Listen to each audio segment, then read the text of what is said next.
शिवाय नमस्ते। भगवान थोड़ी ना कहेगा कि तू मेरे पास में आए तो मेरे चरण की रज लेकर जा। भगवान थोड़ी ना कहेगा कि मेरे पास में आकर तू ये लेकर जा।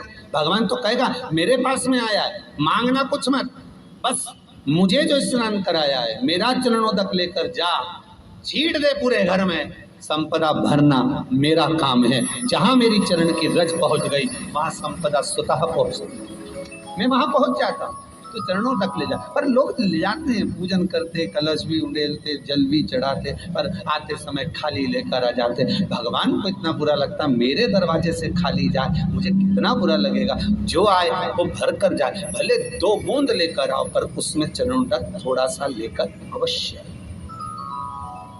हमारी माताएं बड़ी प्रेम से कहती हैं, आप लोगों के मन में भी ये बात जरूर होगा, जितने लोग टीवी पर कथा सुन रहे हो, फेसबुक यूट्यूब पर श्रवण कर रहे हो, आपने भी सुना होगा, घर की जो माताएं होती है, कभी भी घर का रसोई घर का बर्तन जिसमें सब्जी बनाई है, 50 लोग अगर जिम में आ रहे हैं और कह दिया आज का निमंत्रण है, 50 लोगों का पार्टी है, ये है वो है, सुहागिल है या ब्राह्मण भोज है, तो वो जो खीर का पात्र होगा, जो बर्तन होगा, जो सब्जी का पात्र होगा, माँ उसको खाली जल्दी नहीं करती है। भले उसमें सब्जी थोड़ी ना थोड़ी पड़ी रहने देगी, जब तक सब जिम कर नहीं चले जाएंगे तब तक उसमें पटक कर रखेगी। क्यों? क्योंकि उसमें उसकी बरकत है।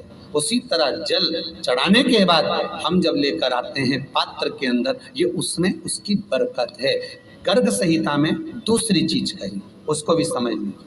गर्ग संहिता में कहा गया, जब आप घर से जल लेकर जाते हो भरकर, तो ये सृष्टि की जितनी नदियां हैं, पृथ्वी पर जितनी नदियां विद्यमान हैं, जितने तालाब, जितने सरोवर, जितने कुंड, जितने विराजमान हैं, उन सारे तीर्थों का जल जब आप घर से लेकर निकलते हो तो वो तीर्थ का संपूर्ण जल आपके कलश में आ जाता है। और जब आप उस जल को शिव पर समर्पित कर देती हो और 2 बूंद चरणादक लेकर जब जाती हो, तो शिव महापुराण गर्ग संहिता पद्म पुराण कहती है वो जल साधारण नहीं रहता, वो गंगा जल बनकर तुम्हारे घर को पवित्र करने के लिए पहुंच जाता है। वो पवित्र गंगा जल बन उसको लेकर प्रवेश करता, उसको लेकर पहुंच। 3 तरह का जल शिव को समर्पित होता है, और वो तीनों तरह के जल का अलग अलग भाव है महाराज। पहला जल सादा, घर से पानी लेकर गए, जल लेकर गए, शंकर को चढ़ाया, वो हमने घर का अपना एड्रेस बता दिया, भगवान शिव को जल चढ़ाकर अपने आनंद के लिए शंकर से कुछ प्राप्त कर लिया। दूसरा जल, जल के कलश में थोड़ा सा इत्र डालकर शंकर को जब समर्पित करते हैं, तो महाराज घर में अगर कोई व्यक्ति बहुत रोगीला है, बहुत रोगीला, एक शिव महापुराण में, स्कंद पुराण में, नर्मदा पुराण में, भविष्य पुराण में, अग्नि पुराण में, नारद पुराण में, बरहा पुराण में, वामन पुराण में, जितनी चीजें लिखी गई है, एक एक प्रैक्टिकल कर देखो।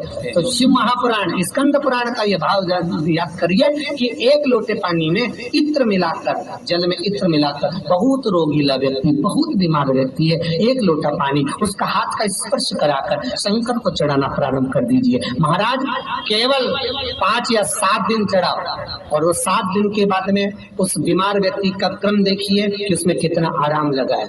औषधि दवाई काम करना प्रारंभ करी कि ना करी।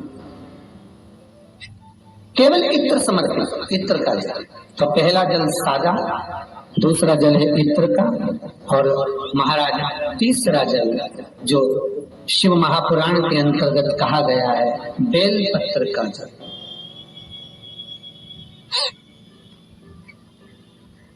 तीसरा जो जल है वो बेलपत्र का जल। बेलपत्र का जल कैसा? तो महाराज शिव महापुराण की कथा कहती है कि जल के पात्र में एक बेलपत्र अंदर डालकर उस जल के पात्र को ले जाकर शिव को समर्पित करना, अर्थात अपनी मन की कामना भगवान शंकर से कह देना, केवल बेलपत्र के माध्यम। बोलना नहीं हमको कुछ, हमें कुछ कहना नहीं है, तीन तरह का जल का जो व्याख्यान वर्णन किया गया, एक सादा जल जो भगवान को कहा, आपने अपना एड्रेस बता दिया, आपने अपने मन का भाव बता दिया। इत्र का जो जल चढ़ाया गया वो केवल रोग मुक्ति के लिए चढ़ाया गया। और तीसरा बेलपत्र, अगर उस जल में एक बेलपत्र भी पड़ी हुई है और वो बेलपत्र पड़ा हुआ जल आप जिस भाव से चढ़ा रहे हो, जिस कामना से चढ़ा रहे हो, शंकर वो कामना आपकी पूर्ण कर दे। उनके लिए ये कथा कर रही। पितरों की 3 बेटियां, तीनों से गलती हो गई। आप शिव मंदिर में जाएं, कोई गलती ना हो, जल चढ़ाएं, मना नहीं, छींटा ना लगे, धीरे धीरे चढ़ाएं। और एक बात अच्छे से ध्यान में रखिएगा, शिव मंदिर से जब भी वापिस आए, जल चढ़ाकर अपना फर्ज पूरा अदा कर। फर्ज से मतलब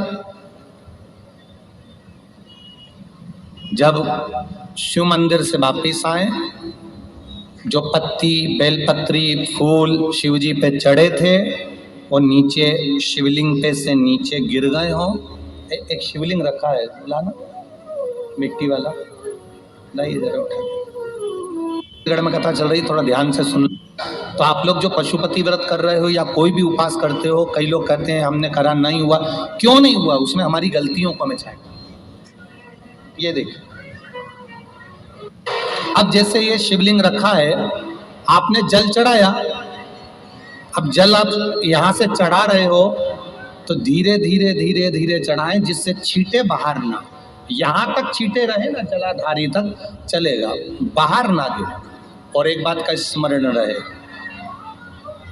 यदि बेलपत्री, फूल, पत्ती जल चढ़ाने के बाद ये सब अगर नीचे गिर जाए, जलाधारी पर गिर गया या नीचे उतर गया, तुम्हारा पूरा जल चढ़ जाए, तुम्हारे पास में चंदन नहीं है, अबीर नहीं है, गुलाल नहीं है, कुछ भी नहीं हो, तो भी अपने हाथ की 3 उंगलियों से रेखा 3 खींचकर और फिर जो माला आदिकादिक भगवान की रखी थी उसी से भगवान का वापिस पूरा श्रृंगार कर फिर वापिस आइए, भगवान को पूर्ण श्रृंगार।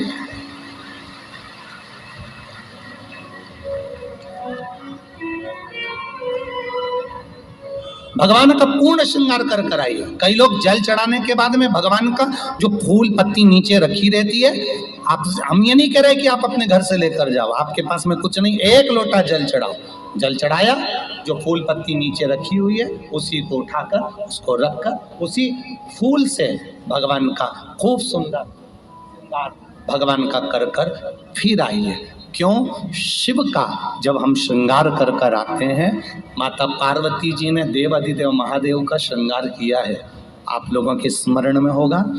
राम जी ने माता जानकी का श्रृंगार किया है। रामचरित सुनिए कथा, रामायण सुनिए, आप लोगों ने रामायण सुनी होगी, तो उसमें माता बैठी हैं शिला के ऊपर और भगवान राम उनका श्रृंगार कर रहे हैं, एक कौवा आता है वो चोंच मार कर जाता है, ये सारा वृत्तांत आप लोगों ने श्रवण किया है। तो राम जी माता सीता का श्रृंगार करते हैं, भगवान कृष्ण राधा जी का श्रृंगार करते हैं।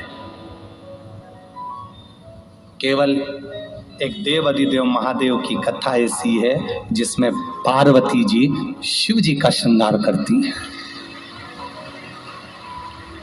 शिव का श्रृंगार किस लिए?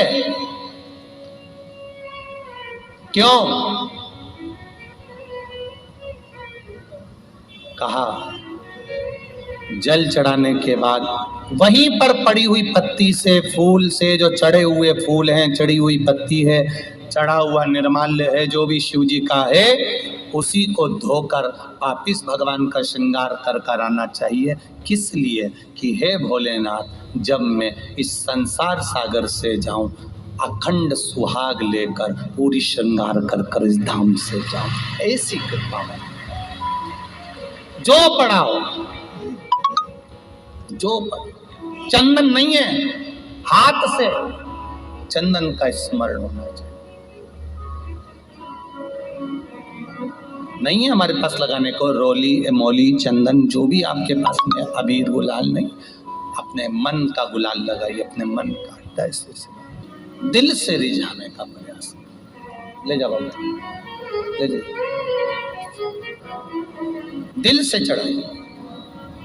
और जब भाव से दिल से आप आनंद के साथ देवाधिदेव महादेव का आप पूजन करो, उसमें गलती ना हो, गलती।